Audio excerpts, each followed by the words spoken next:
Bienvenue à Grand Reportage. 10 ans après les attentats du 11 septembre, la mort au Pakistan de Ben Laden est plus une victoire symbolique que réelle dans la guerre contre le terrorisme. Si Barack Obama a réussi là où George Bush avait échoué, la menace terroriste, elle, demeure néanmoins élevée. Et il s'appelle Anwar al-Awlaki. Les Américains le connaissent bien et pour cause, cet américano-yéménite a grandi parmi eux. Ces dernières années, son organisation a revendiqué plusieurs attentats ratés. Sa force, Internet, principal champ de radicalisation et de recrutement des apprentis terroristes.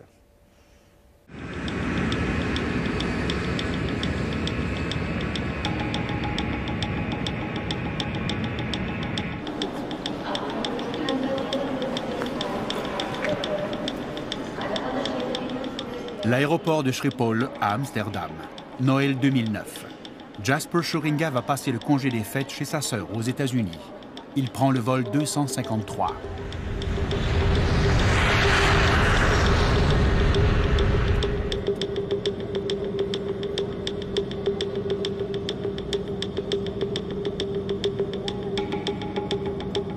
Le début du vol a été très normal. Tout se passait bien. J'ai dormi et j'ai déjeuné.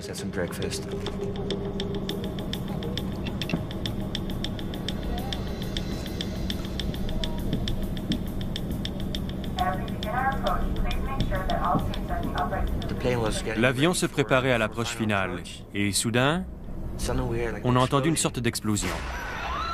Un bruit très net. Et quand on entend une explosion à bord d'un avion, le cœur cesse de battre.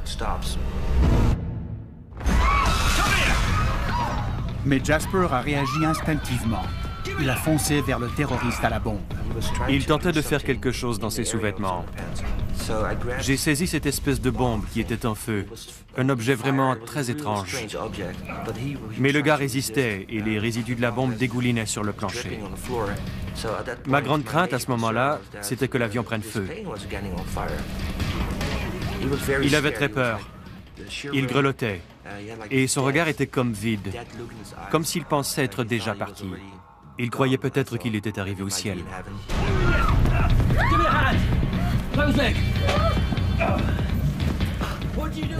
Je lui ai dit, « T'es malade? Qu'est-ce qui te prend? Comment peux-tu faire ça ?» Et alors je l'ai giflé. Umar Farouk Abdul Muttalab avait une bombe cousue dans son slip. Elle contenait une poudre très explosive, de la pentrite ou PETN, et il se démenait pour déclencher la grande explosion qui aurait détruit l'avion.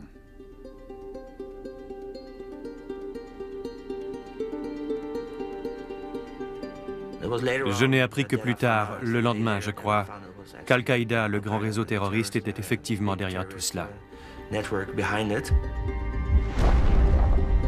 Vous avez eu de la chance? Nous ne devrions pas être là, parce que le premier pop qu'on a entendu dans l'avion était censé être la détonation finale de la bombe. Je ne sais pas pourquoi, peut-être grâce à mon ange gardien, mais nous avons survécu. Abdul Muttalab est-il passé à 2 doigts de réussir au-dessus de Détroit à Noël? Malheureusement, oui. Cet individu qui mettait ses explosifs en contact, je le considère, comme mes experts le diraient, très inventif et très doué. Que pensez-vous du passager qui a terrassé Abdul Muttalab? C'est un véritable héros. Plus de 8 ans après les attentats du 11 septembre, Al-Qaïda pouvait encore déjouer la sécurité d'un aéroport européen. Il s'en est fallu de quelques secondes pour qu'il détruise un avion américain au-dessus d'une ville américaine. Le terroriste Umar Farouk Abdul Muttalab avait été signalé en tant qu'extrémiste à la CIA, mais jamais on ne l'a empêché de monter à bord d'un avion. Ça ne devait pas se produire ainsi. Depuis le 11 septembre, de part et d'autre de l'Atlantique, les services du renseignement avaient beaucoup plus d'argent pour mater le terrorisme.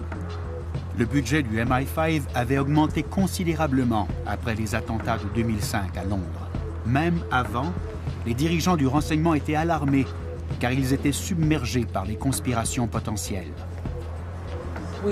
Nous nous sommes sentis très opprimés par l'ampleur de la tâche. et par les choix que nous devions faire. C'est pour cela que lorsque je suis devenue directrice générale, j'ai demandé des ressources supplémentaires au Premier ministre et au cabinet, afin de faire face à ce problème beaucoup plus important qu'on ne l'avait prévu. À l'été 2006, le financement supplémentaire a commencé à porter ses fruits. Les services du renseignement britannique et américain suivaient le plus important complot terroriste depuis le 11 septembre. Il allait métamorphoser le transport aérien pour des millions de passagers dans le monde entier. Ça reste encore aujourd'hui, 10 ans plus tard, le complot le plus important auquel on a été confronté. Je pense que ça devait être l'attentat du 5e anniversaire. Le projet était vaste et ambitieux. La technologie était simple.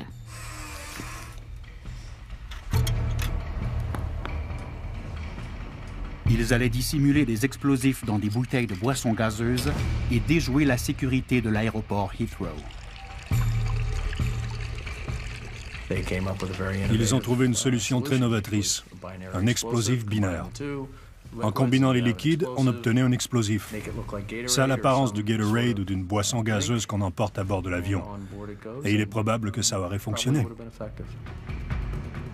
Pour montrer les dommages que les bombes liquides auraient causés à un avion, la BBC a mené cette expérience à partir des mêmes ingrédients et de la même formule que les terroristes.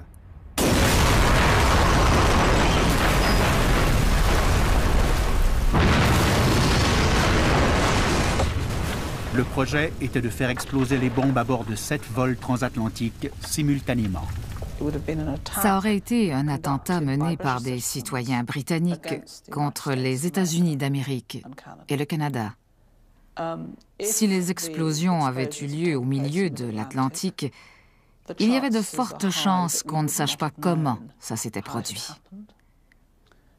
L'industrie de l'aviation aurait cessé ses activités ou elle aurait été gravement affectée pendant plusieurs années. Et ça aurait été une grande victoire politique pour Al-Qaïda.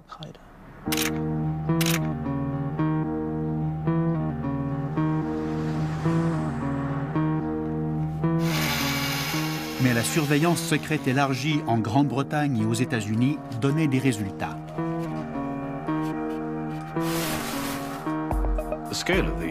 L'étendue de la surveillance était sans précédent, tellement vaste que ça nous a permis d'observer complètement la planification, les essais et les activités de ces personnes. Nous avions la satisfaction d'assurer la sécurité du public tout en recueillant des indices.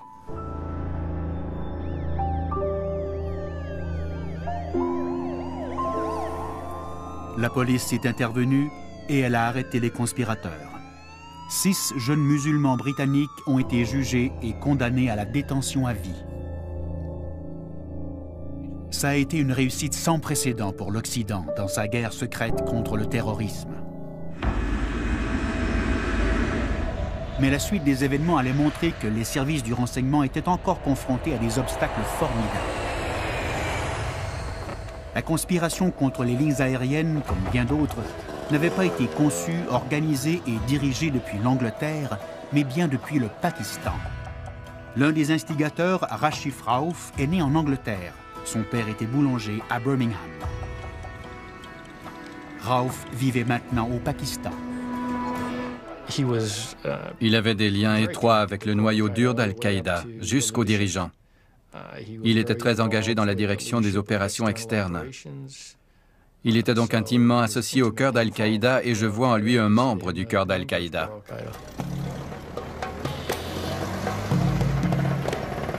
Peu avant l'arrestation des conspirateurs au Royaume-Uni, les autorités pakistanaises se sont emparées de Rauf. Mais à peine 16 mois plus tard, il leur a échappé. Au retour du tribunal, il a demandé qu'on arrête dans un restaurant minute.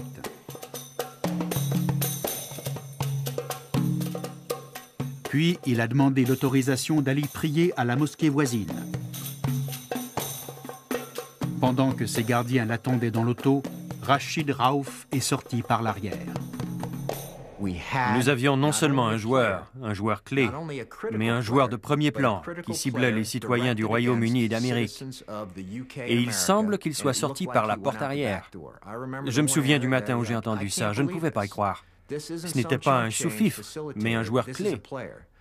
J'avoue avoir ressenti une grande colère et de la frustration. L'évasion de Raouf a fait ressortir les tensions fondamentales des relations entre les services occidentaux du renseignement et leurs homologues du Pakistan. Pendant plus de 30 ans, le Pakistan a mené sa propre guerre secrète dans la région, selon ses propres visées stratégiques. Le Pakistan a encouragé les militants islamistes à combattre ses ennemis depuis les années 1980, quand les Russes ont envahi l'Afghanistan. Contre l'Union soviétique, nous avons encouragé un djihad. Nous l'avons appelé djihad parce que nous voulions les moudjahidines. Nous avons fait appel aux moudjahidines de tout le monde musulman. Et ils sont venus du Maroc à l'Indonésie. Ils étaient environ 35 000. Puis, on a entraîné les talibans et on les a envoyés depuis les agences tribales du Pakistan.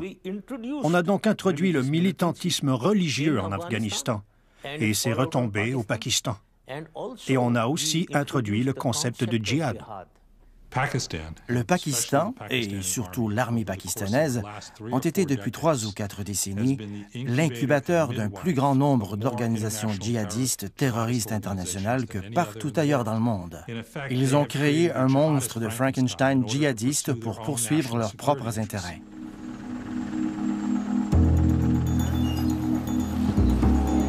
Dans les services occidentaux du renseignement, certains soupçonnent des éléments du service de sécurité du Pakistan de flirter encore avec les militants islamistes. Au Pakistan, il y a une certaine sympathie populaire envers les extrémistes et le gouvernement doit éviter de se montrer trop lié à son commanditaire américain. C'est particulièrement évident dans les régions tribales, près de la frontière afghane.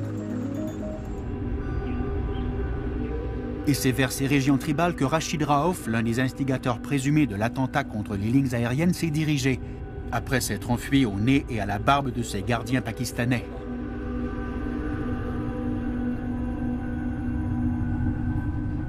Dans cette sécurité relative, il pouvait coordonner à loisir d'autres conspirations contre l'Occident.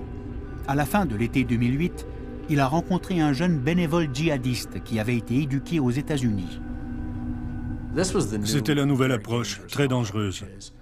Nous, Al-Qaïda, allons vous recruter, vous former et vous rendre très compétents. Et ils s'y connaissaient en matière d'explosifs. Ils en fabriquaient et ils étaient très dangereux et très efficaces. Puis, on vous renvoie chez vous et vous choisirez votre cible. Mais choisissez une cible importante, marquante.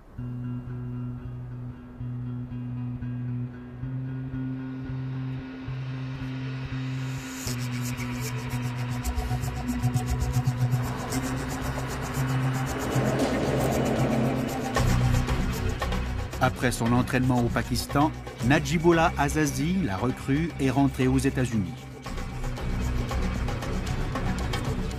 On avait intercepté ses courriels et on le soupçonnait d'être un terroriste. Le FBI le surveillait quand il a acheté du peroxyde et de l'acétone, des produits courants avec lesquels il allait fabriquer une bombe. Azazi projetait une frappe au cœur même de New York. Mais le FBI l'avait dans sa mire. L'ayant vu dans certains des plus importants points de correspondance des transports, comme Grand Central Station, les agents l'ont soupçonné de préparer un attentat catastrophique dans le métro. Avant qu'il puisse agir, la police a arrêté Azazi et 2 autres membres de sa cellule. L'opération du FBI a prévenu ce qui aurait été le premier attentat suicide préparé en sol américain. Najibullah Azazi a sans doute représenté la plus grave menace terroriste en sol américain depuis les attentats du 11 septembre. Pour la 2e fois, une conspiration majeure reliée à Rashid Raouf avait bien failli causer des pertes énormes dans la population civile.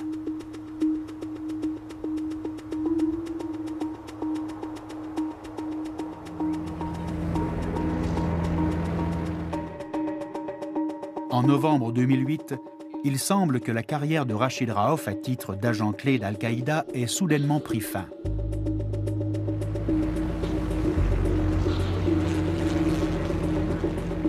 D'après mes renseignements, Rachid Raouf a été tué lors d'une attaque menée par un drone.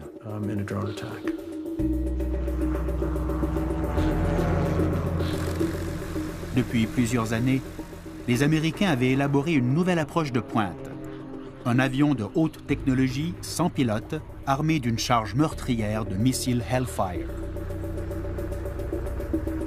Ils s'en servent pour cibler des personnes clés d'Al-Qaïda sans requérir la coopération parfois non fiable du Pakistan. On l'appelle le prédateur.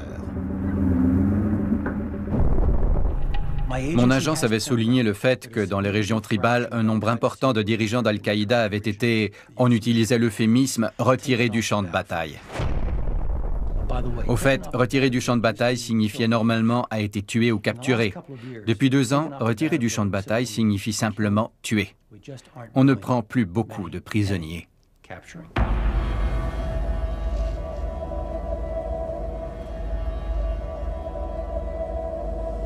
Même s'ils décollent de l'Afghanistan, les drones sont téléguidés à des milliers de kilomètres de distance, à partir des États-Unis.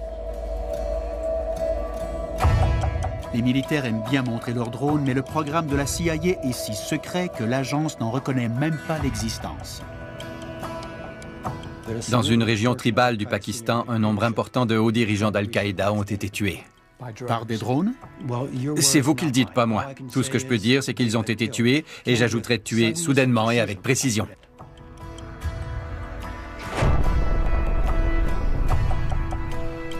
Le président Obama a autorisé plus de 160 frappes de drones, presque 4 fois plus que son prédécesseur George Bush.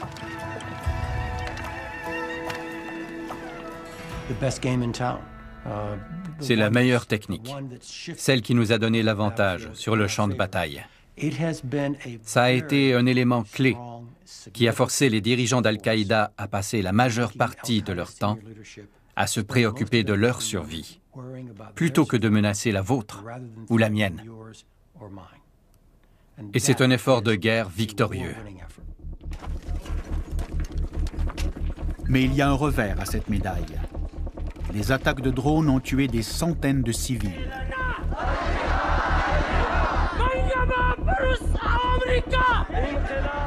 Dans tout le Pakistan, des manifestations ont attisé la propagande anti-américaine.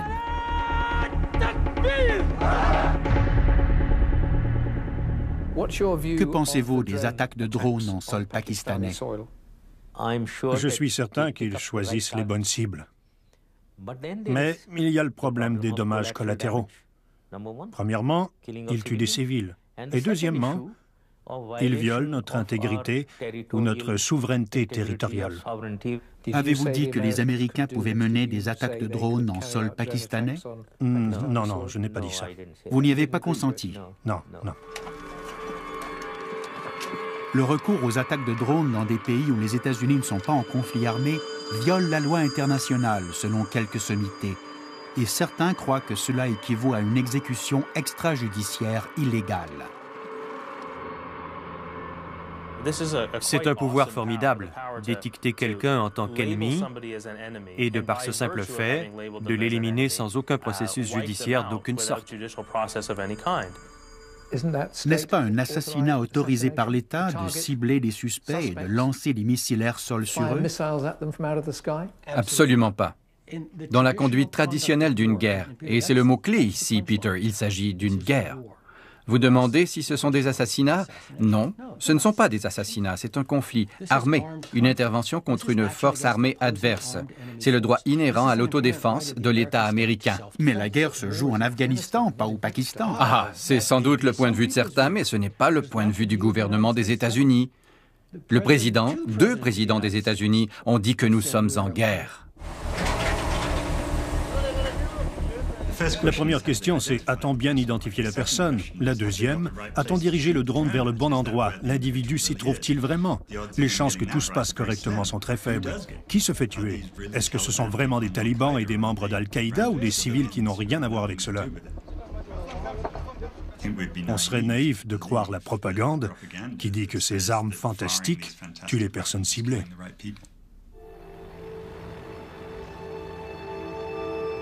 Même si le président Obama est libéré de l'opprobre des enlèvements et de la torture, les attaques de drones alimentent maintenant la propagande d'Al-Qaïda. Elles remplacent les abus du gouvernement Bush et elles poussent d'autres recrues vers la cause terroriste, comme l'a démontré un événement dramatique à la fin de 2009.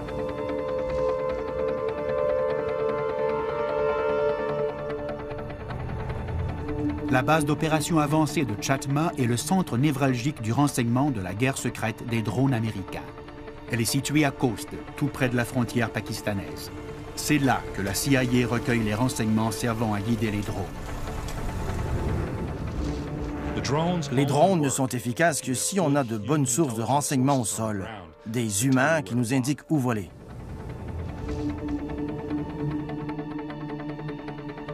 La CIA y dirige un réseau d'espions et d'informateurs. C'est la ligne de front précaire de la guerre secrète contre le terrorisme. Si on dirige des actifs dans la zone tribale du côté pakistanais de la frontière afghane, il faut être le plus près possible. C'est un travail très dangereux contre un ennemi très compétent. Cela illustre bien notre quête poussée de renseignements requis par la loi et la morale avant de mener certaines de ces activités. Cela ne va pas sans risque.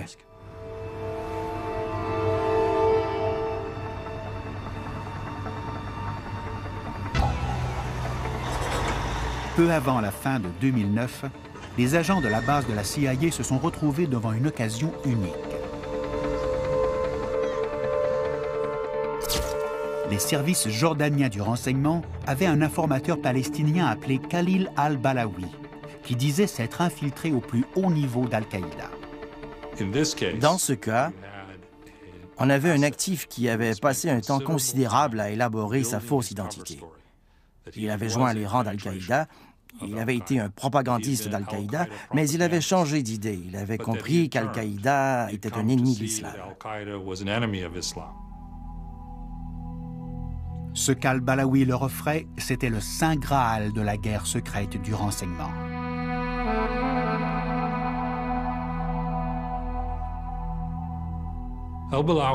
Al-Balawi offrait des renseignements extraordinaires, ce qu'on cherchait depuis une décennie sans même s'en approcher. C'était l'emplacement de la cible de grande valeur numéro 2, Ayman al-Zawahiri, et peut-être de la cible numéro 1, Oussama Ben Laden.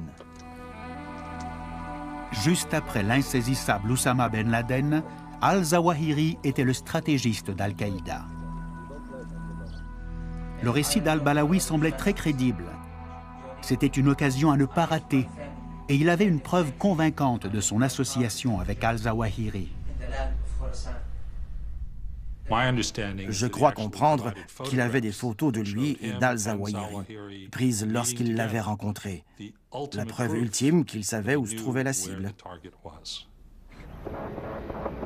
Les agents de la CIA se sont arrangés pour rencontrer à leur base cet actif d'une valeur inestimable.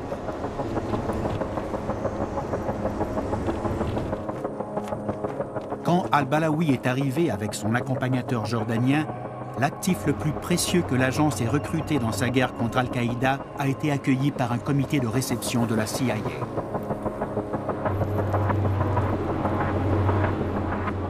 Mais quelques heures avant de franchir l'enceinte du camp de la CIA, al-Balawi avait enregistré pour ses hôtes ce message à donner des frissons.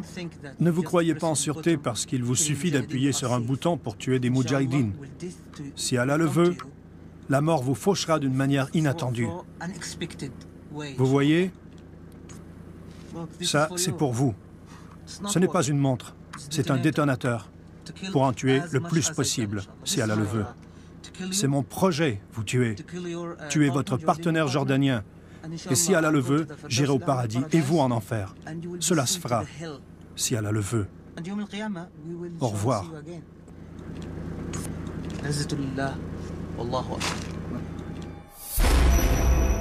Quand al-Balawi est descendu du véhicule, le personnel de la CIA s'est avancé pour l'examiner.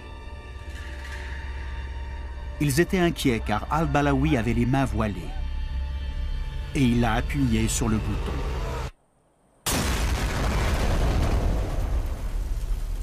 7 agents de la CIA ont été tués, dont le directeur de la base.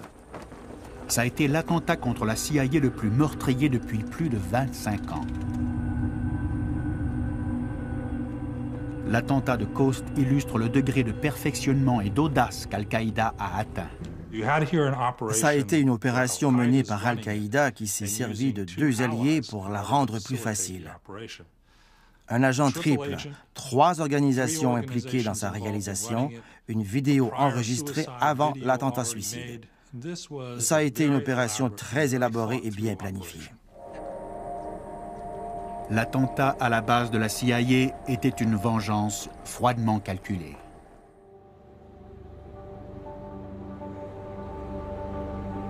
La guerre des drones américains a eu d'autres conséquences de longue portée.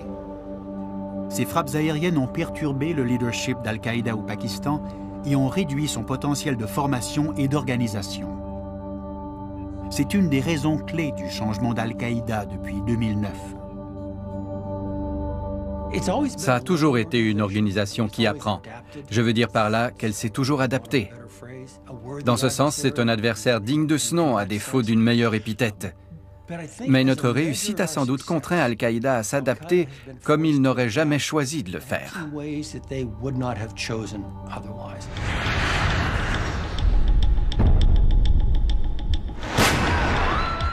L'attentat aérien du jour de Noël au-dessus de Détroit a été une terrible démonstration de la nouvelle souplesse d'Al-Qaïda. Le jeune terroriste Omar Farouk Abdul Muttallah n'était jamais allé au Pakistan. Vous avez le droit de faire la guerre parce que l'ennemi est sur votre territoire. Si vous ne ripostez pas, Dieu va vous punir. L'étudiant nigérian avait été formé par Al-Qaïda au Yémen, dans la péninsule arabique, par l'AQAP. À mon avis, la QAP constitue une plus grande menace imminente que la centrale d'Al-Qaïda.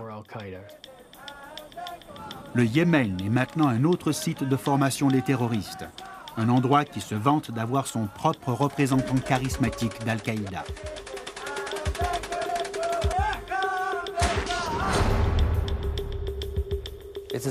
Il est important de proposer de bons modèles à suivre, pour nous et pour nos enfants.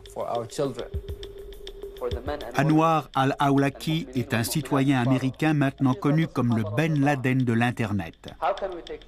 Il est lié à presque tous les attentats terroristes récents contre l'Occident. Nous devons donc étudier leur biographie, les connaître.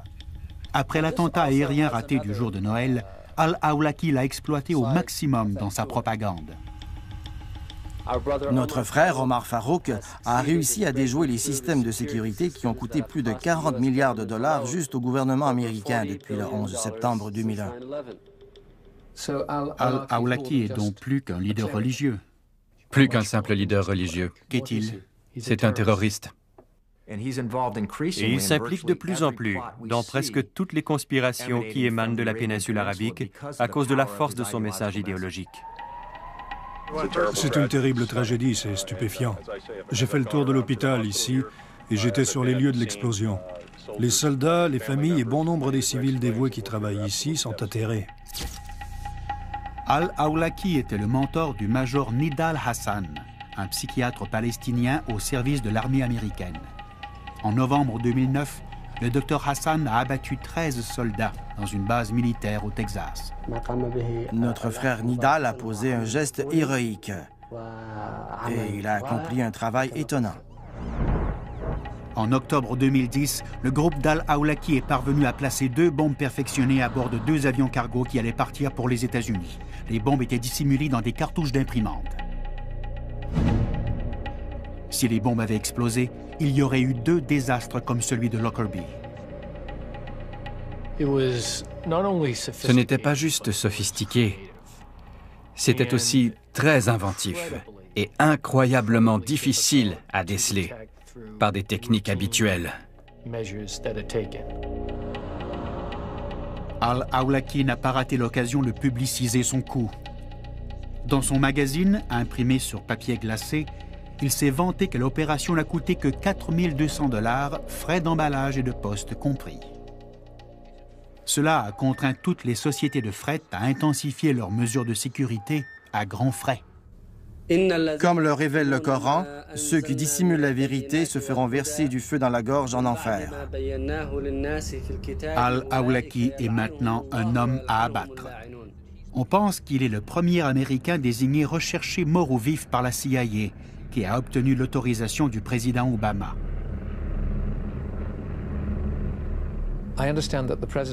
Je crois comprendre que le président a autorisé qu'on abatte Al-Awlaki. N'est-ce pas un assassinat autorisé par l'État? Vous savez que je ne peux pas parler de ça, Peter. Mais vous seriez heureux de le rayer du paysage. Ce qui me rendrait heureux, c'est que ces individus soient neutralisés, en quelque sorte. Al-Awlaki personnifie la menace actuelle la plus pressante de la guerre secrète contre le terrorisme. Ses sermons en anglais diffusés dans l'Internet ont radicalisé une nouvelle génération.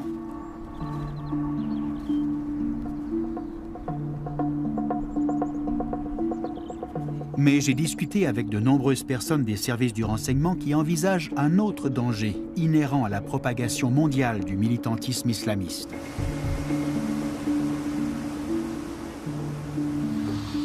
Pour en apprendre davantage, je me suis rendu dans le Midwest américain, en hiver.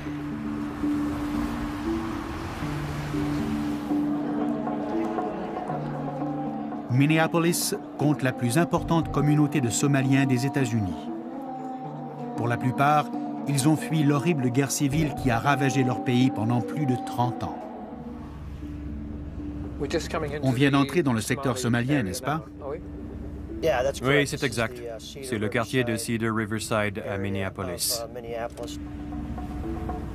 L'agent du FBI, E.K. Wilson, a commencé à avoir des soupçons il y a 3 ans, quand plusieurs jeunes Somaliens ont disparu soudainement de leur foyer.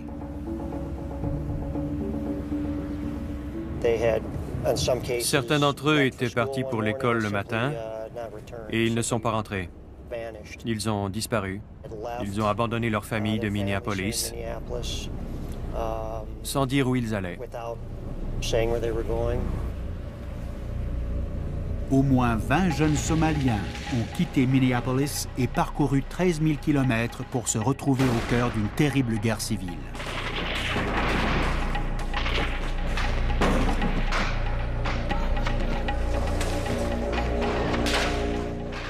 Ils sont allés combattre avec Al-Shabaab, qui signifie la jeunesse, l'armée islamique militante qui se bat pour le contrôle du pays. Al-Shabaab est affilié à Al-Qaïda. Shoa Ahmed est l'un de ces jeunes hommes qui sont allés joindre les rangs d'Al-Shabaab. Aux yeux de ses amis, c'était juste un jeune Américain type qui venait d'abandonner ses études. Nimco Ahmed était son ami depuis plusieurs années. Ils s'étaient connus au secondaire. Il réussissait dans tout ce qu'il entreprenait. Il se comportait comme tous les jeunes hommes dans ce pays. Il travaillait, il allait à l'école, au cinéma, il jouait au basketball. Et il traînait, voilà.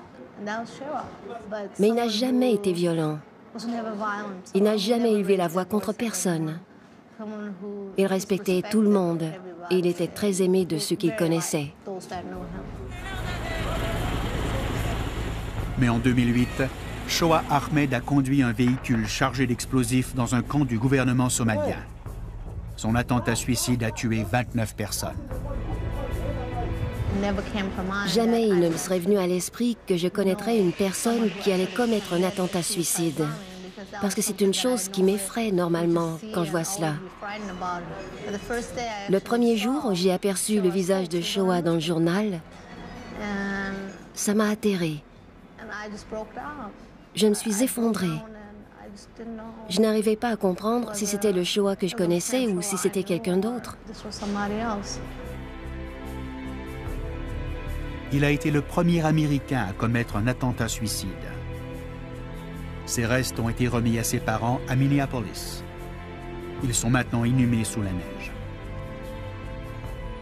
Bien que jusqu'ici Al-Shabaab n'ait jamais été associé à des attentats contre l'Occident, le FBI craint que d'autres jeunes Somaliens ne reviennent aux États-Unis non pour y être inhumés, mais pour que d'autres Américains le soient. Notre grande priorité doit être le fait qu'un de ces individus pourrait revenir aux États-Unis et y mener un attentat. Dans la communauté somalienne, on a de la difficulté à y croire. Parce que je connais ces jeunes hommes. Je ne les vois pas en train de faire cela en sachant que leurs familles sont ici, dans ce pays. Ils ne voudraient pas compromettre la vie des membres de leur famille. Mais au quartier général du FBI à Washington, le sentiment est très différent. Craignez-vous que de jeunes Américains musulmans aillent en Somalie, se joignent à Al-Shabaab, reviennent et forment des cellules dormantes en sol américain? Oui, peut-être l'ont-ils déjà fait. Et l'une de nos missions est de déceler et de prévenir cela. Nous ne serions pas fidèles à notre mandat si nous n'anticipions pas la possibilité que certains de ces individus reviennent pour planifier un attentat ici aux États-Unis et le mettre à exécution. Pourquoi dites-vous que certains d'entre eux l'ont peut-être déjà fait? Nous n'avons pas identifié les individus qui sont rentrés aux États-Unis. On doit donc se demander si l'évolution de ce groupe et ses contacts avec d'autres filiales d'Al-Qaïda l'ont amené au stade où les États-Unis sont la cible principale.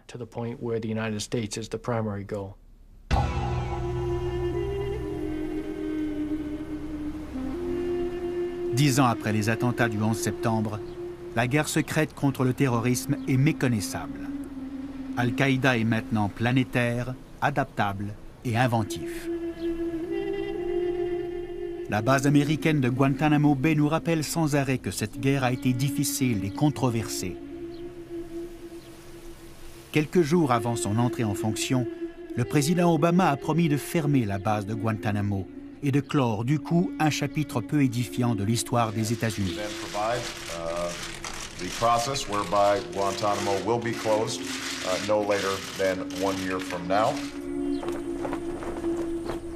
Mais plus de 2 ans plus tard, il y reste environ 170 détenus qui n'ont pas été jugés, dont plusieurs membres du noyau d'Al-Qaïda. Certains ont subi des sévices. On nous a autorisé à en filmer quelques-uns seulement, sans montrer leur visage. Eh bien, nous sommes avec ces gars-là depuis 9 ans. Nous savons lesquels nous avons capturés sur le champ de bataille, quel genre de type ils sont, ceux qui se conforment et ceux qui refusent. Le fait qu'ils obéissent ne signifie pas qu'ils ont changé d'idéologie. Ils veulent encore tuer nos gardiens et perturber notre organisation. Ils mènent toujours un combat. Le président Obama a promis que plusieurs détenus seraient jugés par un tribunal civil aux États-Unis, mais cela s'est avéré presque impossible. Il est probable que la plupart des indices obtenus par la torture et les sévices seraient rejetés. La moitié des détenus qui restent doivent être libérés, mais souvent les pays d'où ils proviennent ne veulent pas les reprendre car ils les croient trop dangereux. De ceux qui ont été libérés, un certain nombre a déjà rejoint Al-Qaïda. Pour le moment, il semble que le président Obama ne puisse se départir du camp de Guantanamo et du legs qu'il représente. Rappelez-vous le 12 septembre 2001. Il y avait un énorme courant de sympathie envers les États-Unis, les Américains ayant été victimes d'un crime terrible. Mais nous avons réagi en faisant fi de nos principes et on nous a vus comme des hypocrites. Nous avons créé Guantanamo Bay à Cuba en disant que c'était pour préserver notre mode de vie. Et pourtant, la première chose que nous avons larguée, ça a été la primauté de la loi. L'hypocrisie nourrit la haine. Et je crains que maintenant, dans le monde entier, bien des gens nous détestent. Des gens qui éprouvaient de la sympathie pour nous.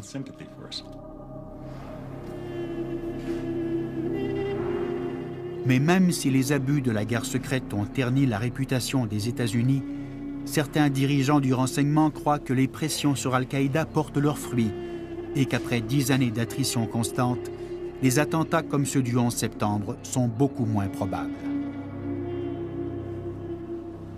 Il leur est beaucoup plus difficile de mener de futurs attentats spectaculaires. En somme, les attentats seront moins complexes, moins bien organisés et leur réussite sera moins assurée. Ils seront moins meurtriers et il y en aura davantage.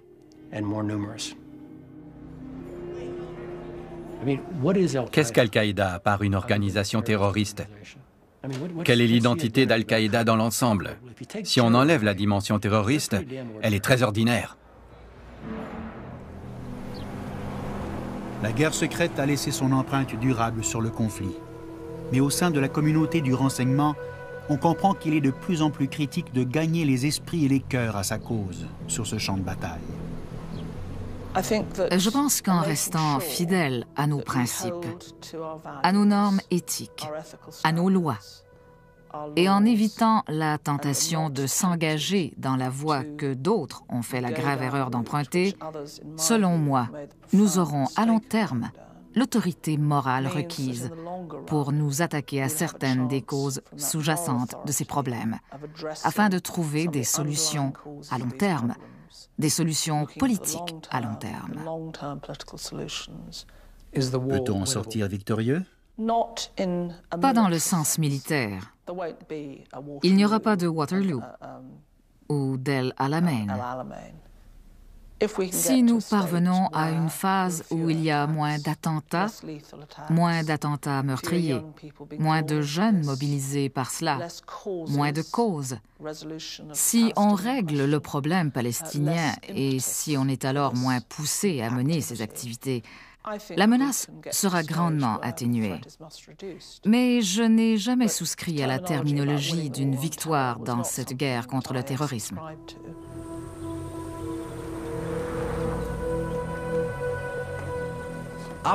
Les opérations contre l'organisation ne sont que du colmatage. On ne combat pas un message révolutionnaire. Il met longtemps à mourir. Des décennies, plusieurs décennies. S'il suffisait d'éliminer quelques centaines de personnes, la question serait beaucoup plus simple. Mais il s'agit d'éliminer une révolution. Finalement, la plupart des conflits terroristes se règlent soit par la victoire franche d'un camp, ou lorsque les gouvernements parlent aux terroristes et s'attaquent aux racines politiques du conflit. Il faudra sans doute une nouvelle manière radicale de penser. Devons-nous parler à Al-Qaïda? J'aimerais que des gens tentent de le faire. Je ne sais pas.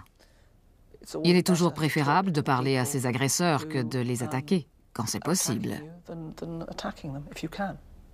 Je ne sais pas s'ils le font, mais j'espère que des gens tentent de contacter les talibans pour leur parler. Pensez-vous que les terroristes, les talibans, Al-Qaïda, vont écouter? Je ne sais pas. On peut toujours essayer.